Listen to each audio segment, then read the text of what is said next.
ये कहानी है भोपाल की। भोपाल में एक होटल है, उस होटल में एक कमरा है, कमरा नंबर 303। कहते हैं इस कमरे में जो आके रहता है उसकी जिंदगी पूरी तरह से बदल जाती है। आखिर कैसे बना ये कमरा भूतिया, आइए जानते हैं। कहते हैं इस होटल में पहले एक कॉलोनी हुआ करती थी जिसमें एक घर का नंबर था 303। इस घर में 5 लोगों का एक छोटा सा परिवार रहा करता था।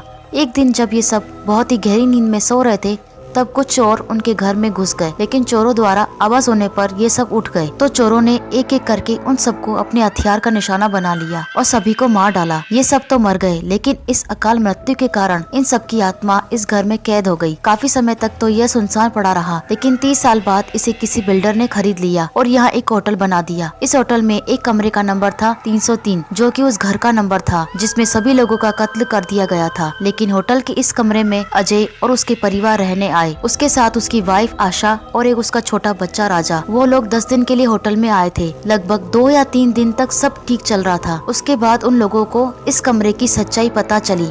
रात के 1 बजे होंगे। आशा को बहुत ही प्यास लगी थी तो वो पानी के लिए किचन में गई। आशा जब किचन से बाहर लौटी तो उसने देखा कि उसका बेटा राजा बेड पर नहीं था बल्कि बालकनी की दीवार के ऊपर खड़ा था, वो भी बिना किसी सहारे के। आशा एकदम से चिल्लाई, राजा। तभी अचानक से अजय की आंखें खुल गई। वो भागकर आया और देखता है उसका बेटा राजा बालकनी की दीवार पर खड़ा है और नीचे कूदने के लिए तैयार है। दोनों बहुत ही ज्यादा घबरा गए। वो राजा को आवाज लगाने लगे थे, लेकिन राजा ने पीछे मुड़कर नहीं देखा। अजय राजा की ओर धीरे धीरे बढ़ा और उसे एकदम से पकड़ लिया और अपनी ओर खींच लिया। वो उसे डांट रहे थे, लेकिन राजा उनकी बात बिल्कुल नहीं सुन रहा था, क्योंकि वो राजा नहीं बल्कि किसी की आत्मा थी जो उससे ये सब काम करवा रही थी। अगले दिन फिर वही हुआ और राजा को फिर से कूदने से बचा लिया गया। अब आशा को लगा कि कुछ बात है। फिर उन्होंने होटल के कुछ लोगों से बात की तो पता चला कि ये फ्लैट श्रापित है और जो काम राजा कर रहा है वो काम वो नहीं बल्कि उससे करवाया जा रहा है। अब अजय और आशा बहुत डर गए थे। फिर वो एक साधु के पास गए और उन्होंने पूछा ये सब क्या हो रहा है। तो उन्होंने कहा कि तुम अगर अपने बेटे को जिंदा देखना चाहते हो तो इस होटल को तुरंत छोड़ के चले जाओ, वरना तुम्हारा बच्चा जिंदा नहीं बच पाएगा। अगले ही दिन वो लोग उस होटल को छोड़कर किसी दूसरे होटल में चले गए। अगर आपके साथ भी कोई रियल हॉरर इंसिडेंट हुआ है जिससे आप मेरे चैनल पर शेयर करना चाहते हैं तो आप अपनी स्टोरी टाइप करके मुझे ईमेल से सेंड कर सकते हैं।